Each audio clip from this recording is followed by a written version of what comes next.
So let's dig a little deeper into what authorities are calling an anti-Semitic terrorist attack in Australia. Let's go to Emma Withrow from the Fact Check team. And unfortunately, Emma, this is not an isolated incident. You've been looking into it today. Yeah. Break down the numbers of anti-Semitic attacks that have only surged in the last couple of years. Yeah, it's been awful. So since October 7th, 2023, there's been a notable escalation in anti-Semitic attacks globally, just, all across the globe, from violent assaults to vandalism and threats against synagogues and Jewish institutions. Data from the Combat Anti-Semitism movement and research groups indicate that recorded anti-Semitic incidents soared worldwide in 2024, and in some analyses is rising by more than 100% compared to previous years, and actually remained elevated into 2025, obviously, as we're seeing these things continue on. Yeah, it's just horrifying to hear the numbers. And the U.S. specifically has dealt with similar incidents. What do the numbers look like here? So the Anti-Defamation League, they tallied up 9,354 anti-Semitic incidents across the U.S. in 2024, which is an 893% increase over the past 10 years. And they say it's the highest number on record that we've seen since the ADL started tracking these incidents 46 years ago. From the very beginning. All right, Emma, thank you so much. A little later on, Emma will be back to break down the political climate in Australia leading up to this attack.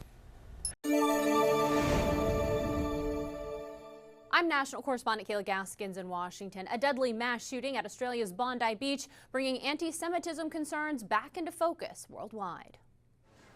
The start of Hanukkah. It's supposed to be a time of celebration for Jewish communities around the world.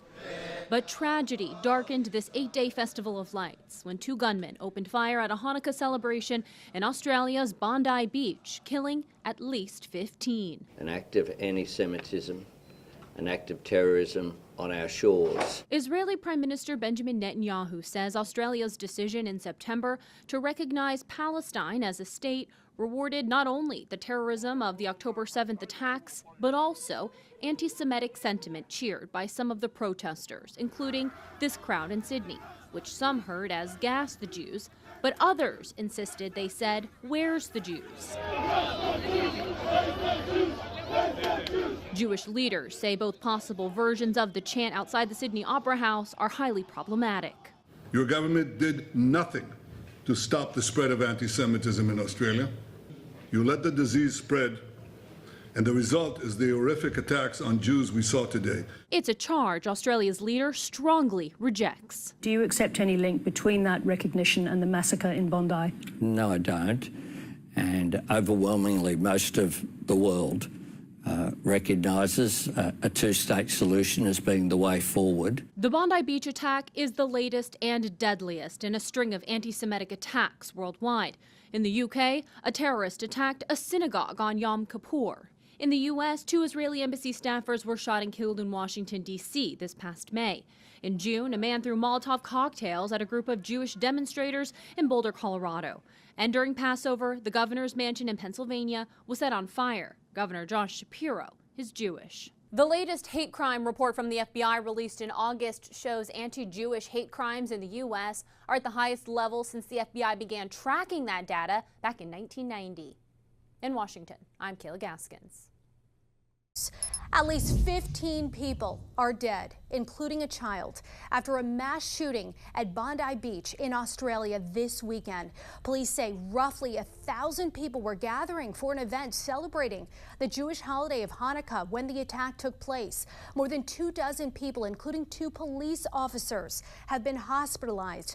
Police shot the 2 suspects, a father-son duo, we've learned. The Prime Minister says the 50-year-old father died at the scene and his 24-year-old son is in a coma in the hospital as of today.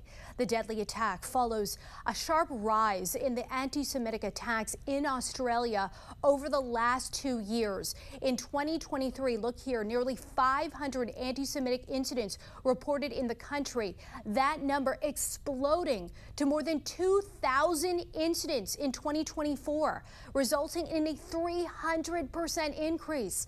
According to advocacy group ECAJ, there were more than 1,500 incidents reported this year. Australia, home to about 117,000 Jews who make up less than 0.5% of the country's population. The global Jewish community is still reeling following the deadly anti-Semitic terrorist attack in Australia.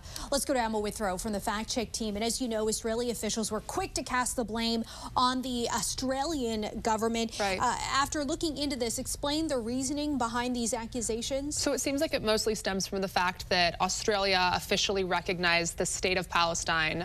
So in a statement in September, they said, quote, Australia recognizes the legitimate and long-held aspirations of the people of Palestine to a state of their own.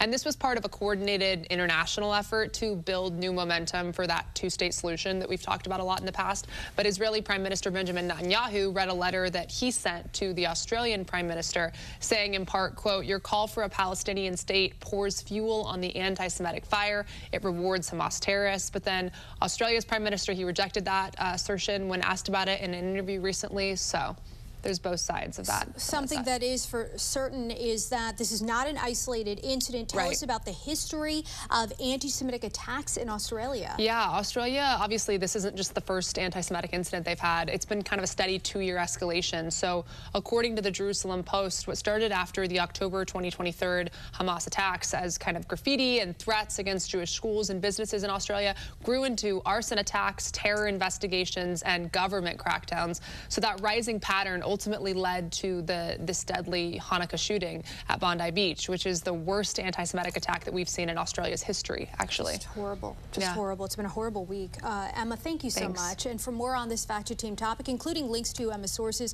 scan the QR code on your screen or visit thenationaldesk.com.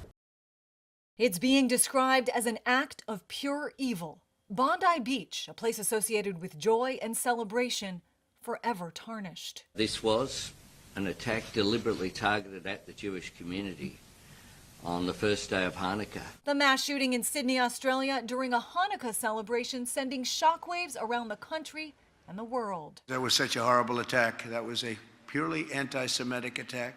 We're supposed to be the lucky country. We're supposed to be a country where people are allowed to express their religion freely, and where something like this happens is unbelievable. The suspects, a father and son, with this extraordinary video appearing to show the moment a 43-year-old Muslim father wrestles the gun out of one of the suspects' hands. We saw an action of a brave man, turns out a Muslim brave man, and I salute him, that stopped one of these terrorists from killing innocent Jews. The incident occurring less than 2 weeks after this report from the Executive Council of Australian Jewry detailed anti-Semitic incidents in Australia have reached historic highs since the Hamas-led terrorist attacks in Israel on October 7th, 2023. The United States also on high alert, the last few years bringing a spotlight to anti-Semitic incidents on college campuses and other acts of violence. This man over the summer threw Molotov cocktails at a Jewish gathering in Boulder, Colorado. And in Washington, D.C. in May, a suspect opened fire on people leaving an event hosted by the American Jewish Committee, killing 2. Australia's Prime Minister vowing his country will never submit to division, violence, or hatred. I'm Christine Frizzell for the National News Desk.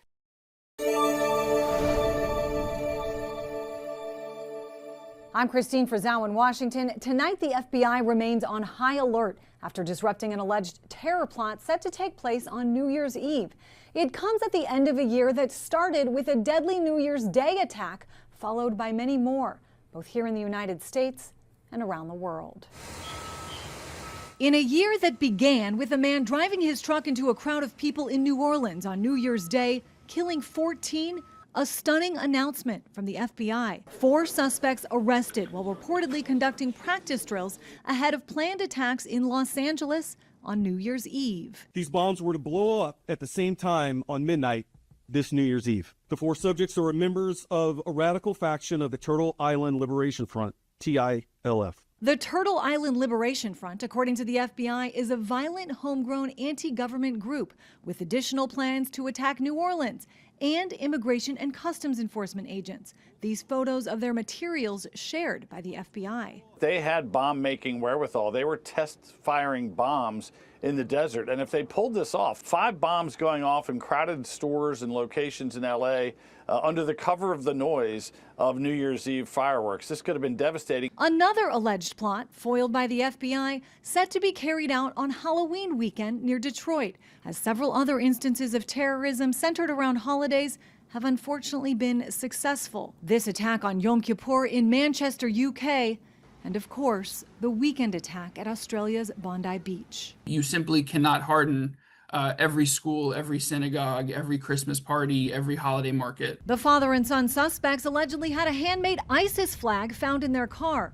The ideology no longer concentrated in the Middle East and Africa, with 279 ISIS sympathizers charged in the United States since 2014. Experts say one common thread spans multiple ideologies. They want to send that message. They want to be able to say that they are striking fear into the heart of the government, that they are changing government policy, and regardless of the ideology behind it, that is terrorism. When it comes to bringing people on board, experts say nothing has played as major of a role as the internet and social media.